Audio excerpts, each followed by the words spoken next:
They said it couldn't be done.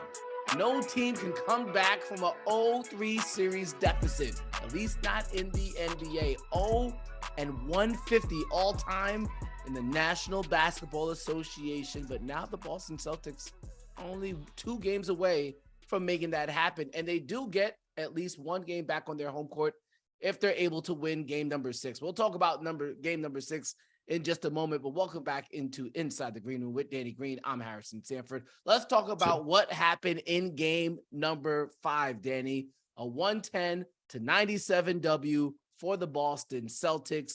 No Gabe Vincent for the Miami Heat, but also only 8 minutes of Malcolm Brogdon for the Celtics. Let's focus in on the victors for tonight first. Why did the Celtics get back in this series? Well, I'm going to revert back to the things that I said in NBA Today, Justin, all the things that you've seen your boy on this past week. Yes, sir. I referred back to the possession game and the turnovers. If Boston takes care of the ball, they win the game. Obviously, fortunate enough, they shot well. They shot better. Of course, when they make shots, they win the game. But even tonight, if they made shots and they didn't win the possession game, it would have been a closer game because Miami actually shot 76% in the third quarter, and they still outscored Miami because they made them turn the ball over and they took care of the ball. Miami only had 4 points, second chance points, and that happened in the fourth quarter by Kevin Love. So they didn't let them get any offensive rebounds. They let them get any second chances, and they didn't turn the ball over. And they made Miami turn the ball over. So even without them making those shots, I think the way for them to get back in the series or win the series is to make sure they control the possession game. That's offensive rebounds, defensive rebounds, and limiting their turnovers, but also making Miami turn the ball over. So even if they shoot poorly, they have a really good chance of winning the game, regardless of what the scenario is. And Miami's been playing really well. They've been shooting really well. There are others. Caleb Martin's still shooting well. Max Strus, Duncan Robinson. Obviously, Bam and Jimmy had a tough night, but they've been playing. Their others have been playing extremely well. And if you want to beat Miami playing the way that they're playing and shooting that way, you're going to have to win the possession game. Yeah, winning the possession game is obviously a factor here. One of those things that you mentioned were the turnovers. Obviously, when it comes to turnovers, right, it just there is just a matter of focusing better, right? Focusing more, being more in tune with the game plan. But what exactly, how does a team stop turning how do you just stop? Because some of the turnovers, right, are mental errors, but some of the turnovers are forced by the action. We have to 100% credit. For sure. Can happen. Miami's been extremely active, for sure, 100%. But so I think it comes down to be a better non-turnover team. I think the ones that hurt you the most are the ones in the fourth quarter, and that comes down to poise. Jason Tatum played an excellent floor game tonight. He didn't score 30, but he had assists, he had rebounds, and he's early on he set the tone. He had the first 7 on, he had the first bucket, and he had 12 in the first quarter or something like that. Most of them a couple at the rim, a couple threes. But he was a facilitator tonight. He made the right reads. He knew they were going to let him play one-on-one again. He found the guys in the pocket, found the guys on the wing, made excellent playmaking ability, just finding extra guys, and a hockey assist. All those things led to open threes of those guys, and they stepped up and knocked them down. But him just being more poised, taking control of the pace and dictating what's happening was a big change in what you've seen in the past games. In the past games, the way they lost, they were in some of those games. But game 2, they kind of fumbled it. I want to say game 4, I think it might have been a little closer too, but the last 2 or 3 minutes of the game is where they kind of crumbled. And it's those unpoised turnovers, unforced ones where it's bad shots or quick shots and turnovers trying to dribble through a double team. So most of it is more mental and just taking your time, be patient. And like Coach Joe Mazzulla said, they trusted each other and they played with each other tonight. And, they believe in each other. So they actually made passes, and it's contagious. Once it started going well for them, they kept it going. They got to do that from start to finish and trust in that, especially in the fourth quarters. Yeah, you mentioned Joe Mazzulla. First and foremost, sometimes they say the best lesson in life is learned through experience. He's calling timeouts, I'll tell you that. Joe Mazzulla calling timeouts now, especially after he got ridiculed for not calling a timeout during that third quarter early in the series. He's calling turnovers left and right whenever he sees an inkling of something going on. 5-0 run, timeout. I see they still up 17. I saw Highsmith get a layup. It was like a 5-0 run. He's like, up, timeout. He's calling it right away. He's using his timeouts very wisely. And again, something set up for the next possession. They're getting buckets. They played a great floor game by the players and the coach. You have to give credit where credit is due. They all around had a hell of a game. And the Boston fans got to see another win on their home floor. But now, can they carry that poise to Miami? That maturity, can they carry that to Miami? Yeah, I want to get to Miami here in just a moment. But yeah, shout out to, hey, you got to give credit where credit's due. You're right.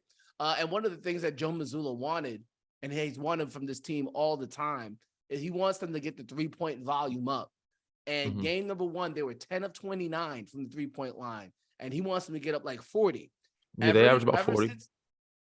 since that game, they went from 29 to 35 to 40 to 45. 42 Yeah. to 40 to 45 the last game. This game they only took 39, but Mhm. at halftime they had taken 25. So they were on pace to take 53s. And that's They what had Joe made it. Mazzulla wants. And if they could shoot that well, I don't know if the Heat have that much talent to come For back. sure. But you know they're not going to shoot that well for the rest of the series. The thing is, they have That's to the play thing. defense. And I don't mind the shooting a lot. It's the attempts, it's the type of attempts you're taking. And obviously they shot 25 and a half because they made a good amount in those 25. They had like 18 made threes by the third quarter before going to the fourth quarter. I think out of that 25, they might have had at least 10, you know what I'm saying? So, or 12. So they made a good high percentage of those shots. If you're 3 for 25 or 4 for 25, you might want to get somebody to get to the free throw line, get some easy baskets, and then work your way out. But yeah, they did a hell of a job of pushing the pace and dictating the tempo from the jump and then getting some great open looks and making the extra pass. Yeah, and a concern also here for the Miami Heat as they go back home. Well, There's a what about the guy by concern the about Boston? We still talking Boston, right? Malcolm Brogdon. no, Well, we go ahead. before we get to that, I want to say also Marcus Smart and Al Horford, I think, are 2 X factor keys for them winning. Al Horford making a couple of threes, and of course Marcus Smart making a couple of threes change the game. And if they continue to do that, Miami, they'll win.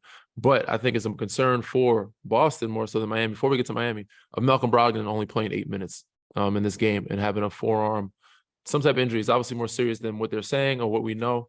But I think him missing is going to hurt them, especially on the road, because he's a big part of what they do in bench scoring. They need that, especially if somebody in the lineup like Jalen was struggling before tonight, missing threes. They're going to need a guy like that coming off the bench. If Derek White's not hitting, his career high at 6 threes or 7 threes he had tonight, they're going to need another guy that can put pressure on the paint and also knock down shots.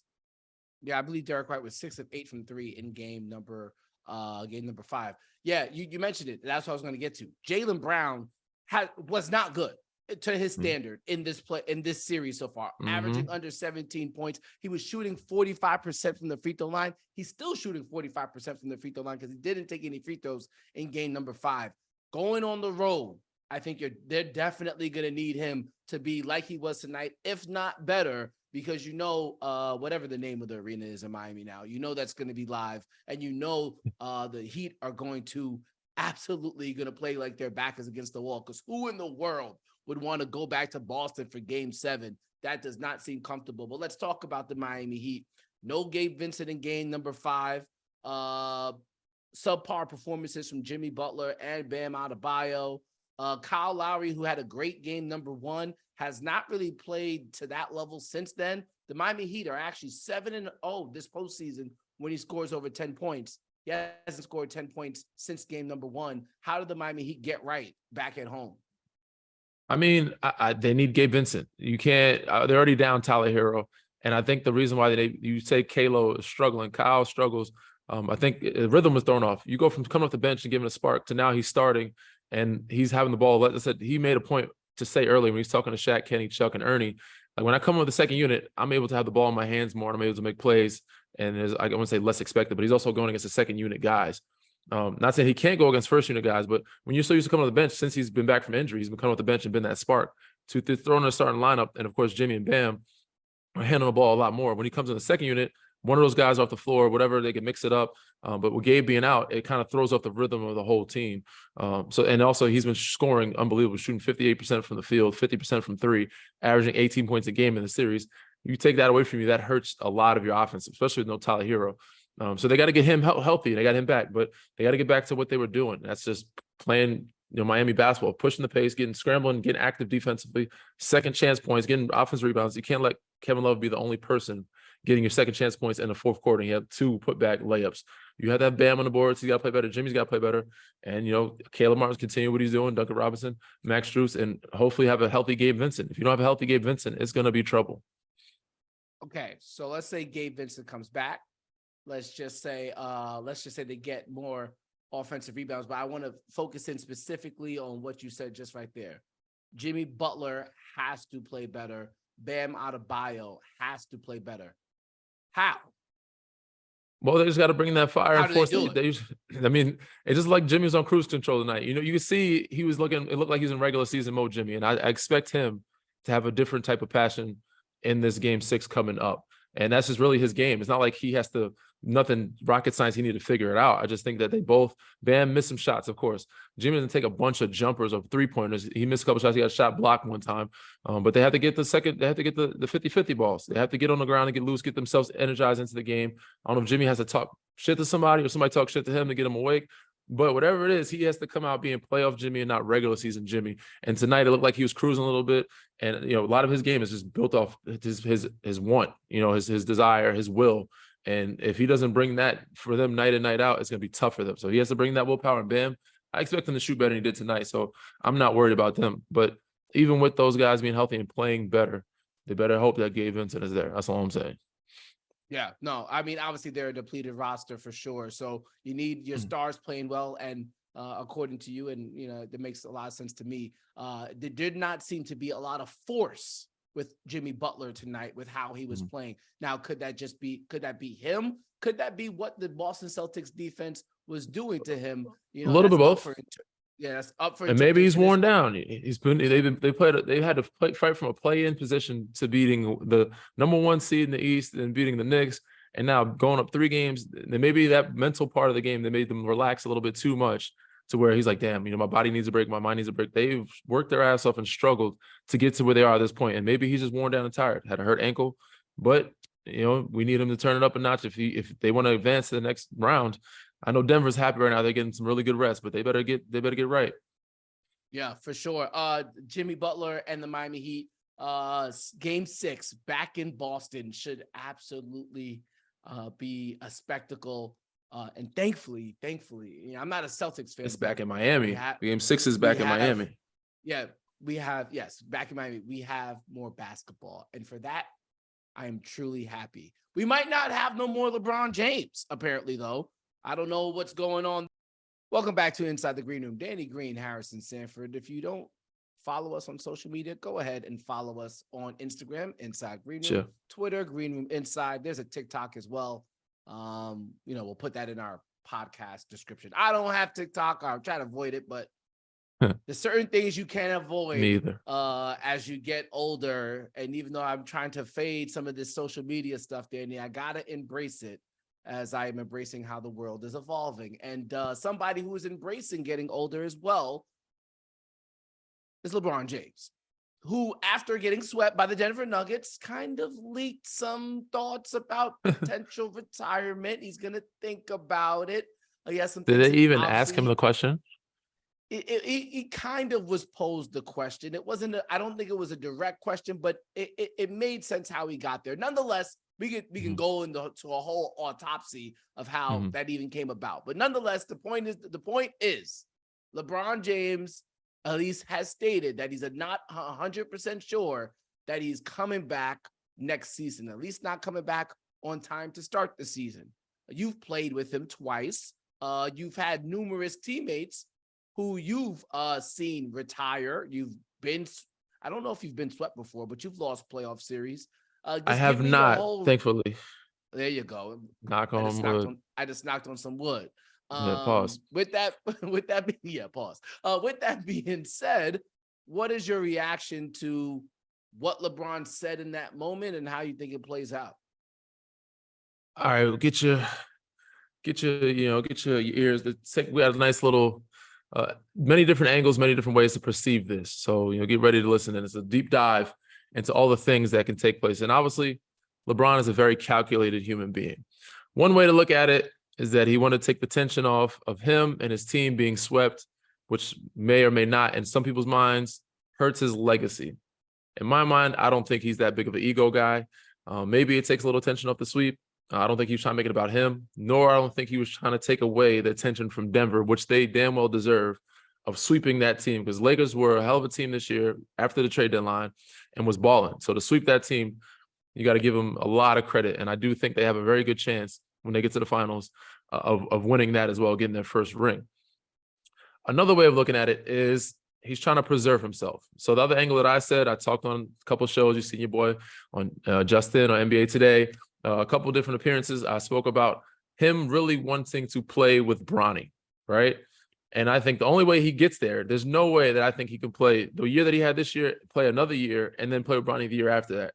I think the only way that he gets there is if he takes a year off. So maybe he's already had this in his mind. He had a calculated plan. Let me jump in, DG. He can come in. Bronny could come in after next season if he turns out to be a one and done prospect. So not 2 years, just 1 year. Yeah. So but he can't come in this season coming up. So I'm saying there's no way Bron makes it after this season. After next season, I don't think he makes it staying in throughout that whole course. I think in order for him to make it in year 23, it would be is they take year 22 off. Is it 20? It's year 20 right now. So take 21 off. Would be so next year would be year 21.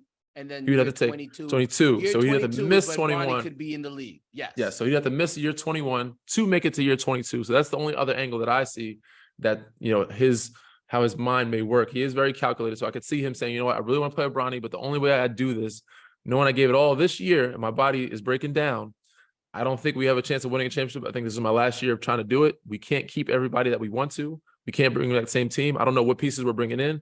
And maybe it was another angle is, it was a threat to the organization of if you don't make the right moves and put the right pieces around me, then I'm gone, which I don't think it was that either. My mind is I think that he wanted to take less of light off of the sweep attention and also him thinking about the Bronny approach and wanting to play with his son. So I think he wants to think about it. Mind you, he also just played 48 minutes and lost to one of the best teams in the world in the game four, got swept, and had a 40-point damn near triple-double. So I think after a game like that, I think a lot of people were considering retiring. But the fact that he's been year 20, did that, and he wants to play with his son, I think is the biggest factor of why he's like, you know what, there's some things I need to think about, some things I need to reevaluate. And, maybe it's time for me to see how Bronny wants to play it out, if he wants to play with me or not. If he does want to play with me, then maybe I will sit out and play with him. But if he doesn't care to, then you know what, I'm just going to play my next year out and then call it a wrap. In my past experiences, I've seen it with Timmy, I've seen it with Tony, Manu. Their last year, well, Timmy didn't know, but Tony, he went to Charlotte. He's like, you know what, I know how many years left. I just want to make sure that's fun. And I want it to be, less stress.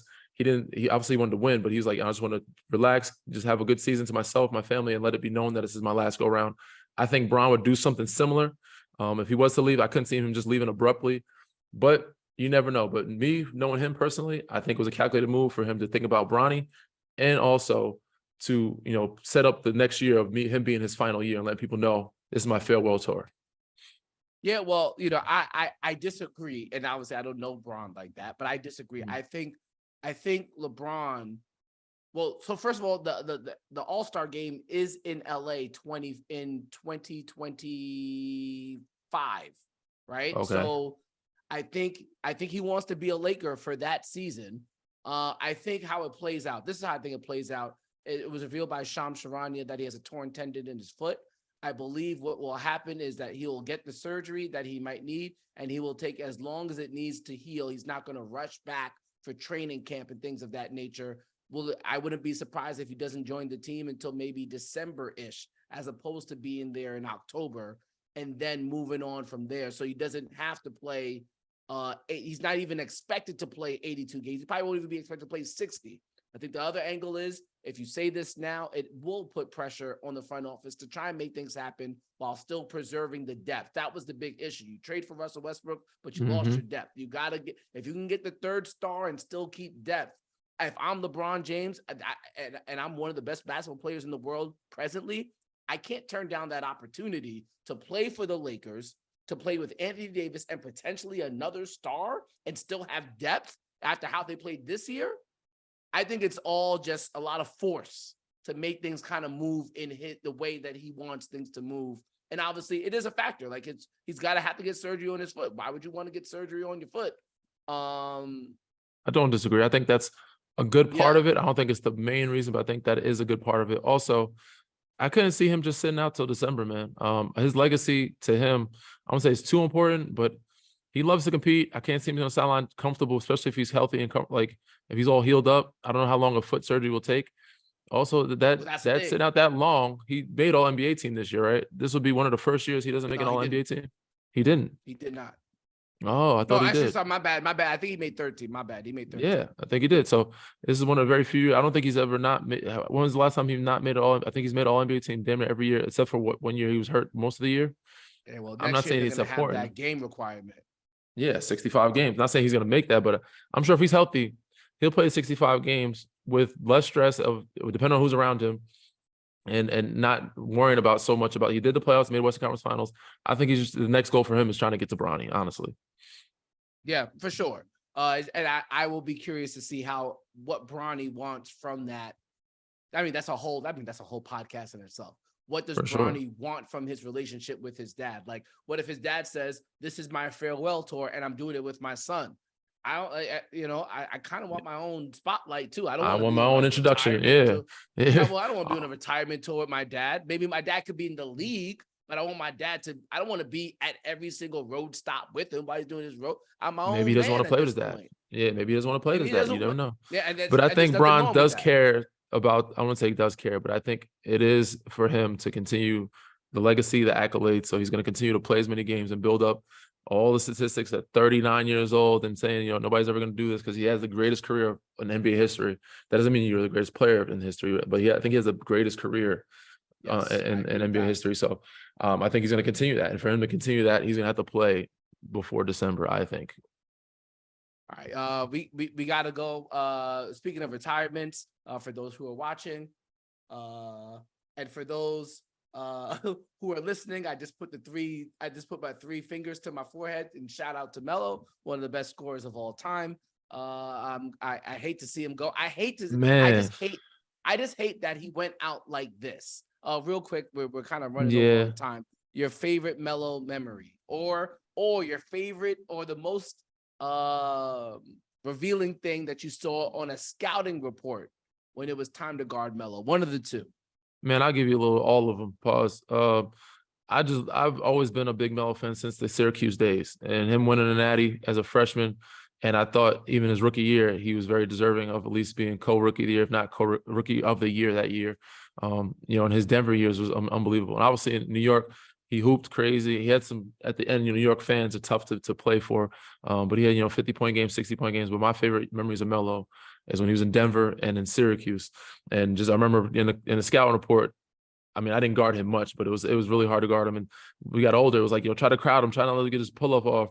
And once he gives you a shoulder and a bump or a spin off of you, you ain't contesting that shot. You're not getting to it. And it's cash. And he's making it all over the floor wherever he wanted to, not just mid-range, but three balls too. So he was a tough cover. He was a pain in the ass. He was a bully. He was a bull. And I just remember even when him and Bron going out when I was a rookie, my first rookie year, seeing Bron play, I'm like, Bron, he's the real deal. And I had Shaq with me. Then I see Melo go at him. I'm like, Melo actually gives Bron the business quite often when they're younger years on. I'm like, you could tell they were at each other, taking it personal. So it was just fun to see those battles, before I got to the league and when I got to the league. And, the game is going to miss him. And I'm with you. I hate that it went out this way and not on his own terms, where he could have played for a group and said, this is my last go around. But he had a hell of a career, man. 19 seasons is unbelievable. And, much love and respect for that gentleman. He has raised a lot of us, me and my generation, and, had a lot of us look up to him. And he's changed the game in a way and I guess led a way and inspired a lot of us. So, he's a pioneer and, he deserves all the respect. His jersey should be hung up in the Denver arena alongside Jokic. They should hang up both their jerseys and retire him. And in New York, too. That man deserves to have his jersey retired everywhere he's played. Nah, well, I think they definitely could have retired in Madison Square Garden. Well, maybe not Houston, OKC, and Lakers, no, but the cities that he played in for a long period of time. Yeah, Houston. I mean, New York is definitely going to get hung up. And I did see this tweet from somebody, and I'm sorry if I don't remember where the tweet came from, but they introduced the idea of 15 just being like this almost like why you wear number 14, basically 15 being the number in Denver. Whoever the guy is awarded the number 15, which I think would be dope and I think would be right. I hope especially now that the Nuggets are back in the finals for the first time in franchise history, I think they can let the gripe with Melo go. It's over now, right? All right. For sure. Anyways, 100%. When we come back, we got one more thing we need to discuss, and it has to do with one of Danny's former teams, Ja Morant and the Memphis Grizzlies. Be right back. What's good? Gotta get out of here and enjoy this Memorial Day weekend. I will definitely be enjoying Game 6, and I'm predicting that I will enjoy a Game 7 on Monday as well.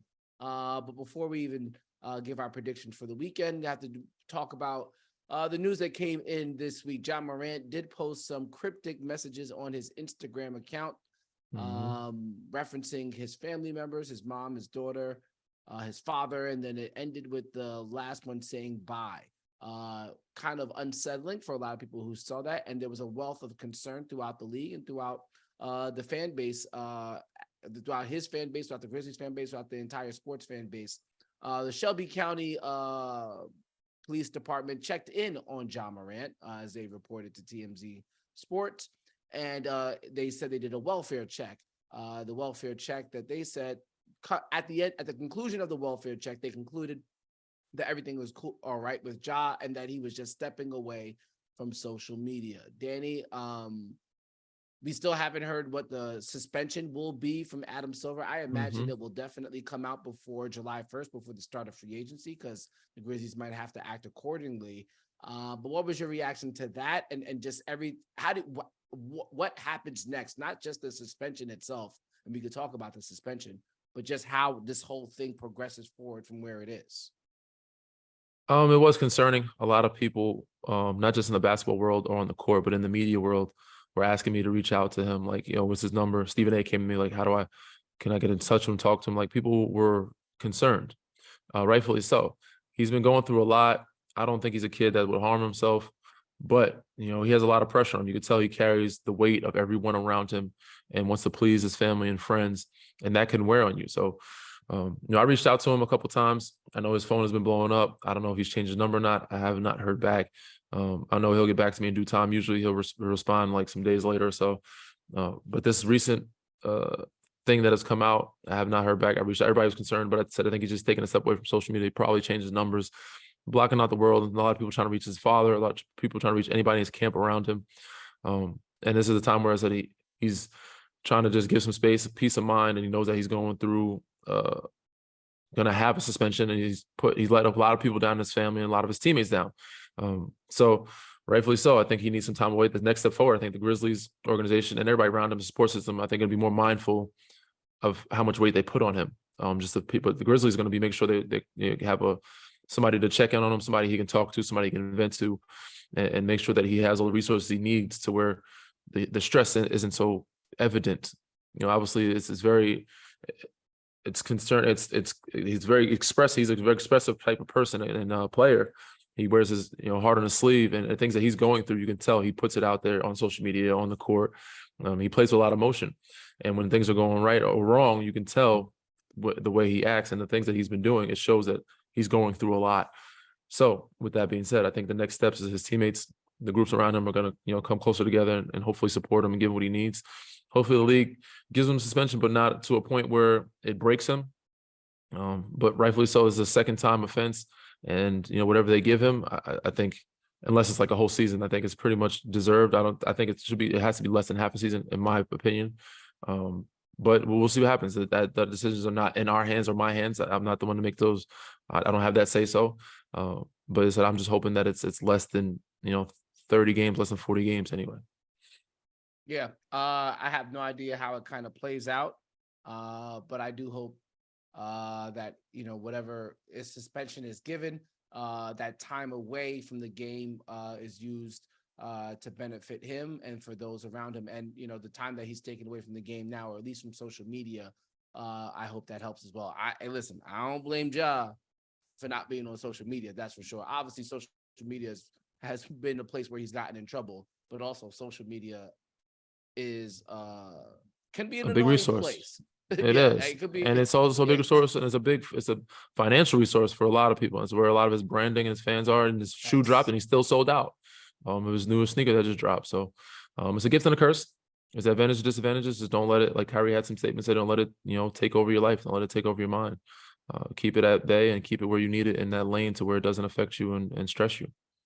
Yeah, no, I feel like if you curate your social media feeds, which takes a lot of time sometimes, it could actually be a very profitable place. But you get caught up in following this person, following that person, and then you get caught up in, at that age, you can get caught up in imitating things that you don't need to put out there. So it's a scary, social media is a scary place if you don't do it right. So I don't blame him at all for getting off of it. And hopefully whatever happens from here, hopefully the more positive headlines are coming his way, because the man is talented. And he does bring in a level of excitement to the game that we haven't seen in a while. With that being said, Danny, real quick, real quick, because we got to go. Man's got to sleep. Same. Nuggets, Celtics. It's going down next week. Oh, you think Celtics so? win it in 7. Yeah. I think they lose in 6. I'm at the point where I'm just not gonna bet against. I'm obviously you and I not betting, but for lack of a better phrase, I'm not gonna bet against the better team, and the Celtics are the better team. Well, you're also betting against Jimmy again right now, which you said you'd never do again. Well, but I said I'd never do it with my money. I'm not. Okay. I'm not putting any chips down for the Heat to lose. So Boston makes history. They're the first team in history. So Boston's the first team in history to come down 0-3, down 3-0 or 0-3 rather, and they're gonna be in the finals against Denver, and they're gonna. We'll see. I still think they lose. We'll do an NBA Finals preview next week. Malcolm Brogdon's out. They're gonna play well. They're not gonna play as well in Miami. I think even if they get to 7, I think they lose. It's hard to win 4 straight games in the playoffs against a team that's been balling the way they've been balling. So we will see. But yeah, I'm looking forward to Game 6, man. Yeah, we shall see. It should be very interesting. With that being said, it's time for me to get up out of here. Time for Danny to get up out of here. Sure. Do I want to say that? Yes, I will say that. Also, want to give a shout out to my co-host, Danny Green, who's been killing it on The Jump this past week and this appearances. Shout out to our producer, our head honcho, Amjad Osman, for just being a dope individual and kind of helping us keep the thing going. And shout out to you, buddy. Man, you killing it, bro. Well, I'm saying all that, and I'm giving you guys thank yous, because you guys have kept me busy, and now I am actually too busy because we have built this platform that's allowed me to do some pretty cool things. So if you are listening to this podcast or watching this podcast, you can now find me on Stadium Network Monday, Wednesday, Thursday, Friday, from 2 to 2:30 Eastern. Sometimes Shams Sharani is on the show. I'm working with another co-host by the name of Cameron Smith. We talk about the NBA. You should listen. And then you could also find me as well. I'll be on Amazon Prime next week. Amazon Prime Video has about 8 hours of sports programming on a daily basis, Monday through Friday. You could catch me from 8 a.m. to 10 a.m. Boy, doing it big. I'm staying busy. Shout out to you, brother. You're killing it. You're just all everywhere, brother. So we appreciate you. Shout out to all the companies. Yes, thank you to Jed, thank you to everybody. But shout out to all the companies that have helped this podcast grow and also hired us to be able to grow individually. So ESPN, NBA Today, Justin, Amazon, MSG Networks, all the networks that you're on now. You all over the place, busy guy. Thankfully for you, lucky for you, got your weekends back. But I'm glad you're busy, man. But you still make time for the little people, and we can still do our podcast together. So I appreciate you, brother. Yeah, this is it's a sincere thank you to the day one listeners, the day one subscribers, the YouTube video commenters, because there was a time this was all I was doing, and you guys have kept up the momentum, and now you are seeing Danny shine on at the mothership, and I am able to pay bills without any worries, and to you guys I am thankful for that. So with that being said, read, rate, subscribe, review. And that doesn't mean stop watching. That doesn't mean stop listening either. Still gotta get read, rate, subscribe, review. And we'll see you guys next week. Read, rate, subscribe, review. Peace.